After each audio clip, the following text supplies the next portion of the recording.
injiqlik qilsa, ko'zmunchoq taqishimiz kerakmi yoki kinachiga borishimiz kerakmi? Nima qilishimiz kerak? Nima qilishimiz kerakligini ham Rasululloh sallallohu alayhi vasallam o'rgatganlar.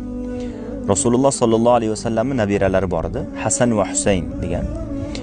Rasululloh sallallohu alayhi vasallam nabiralariga shu duoni qilardilar.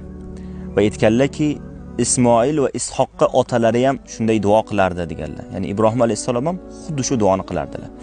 Biz ham farzandimizga shu duoni qilsak, har kun o'qisak, inshaalloh hech qanaqa ko'z ham tegmaydi, Allohning hifzida, himoyasida bo'lishadi farzandlarimiz.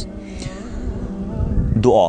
A'udhu bi kalimatillahi tammah min kulli shaytonin va hammah wa min kulli aynin lammah.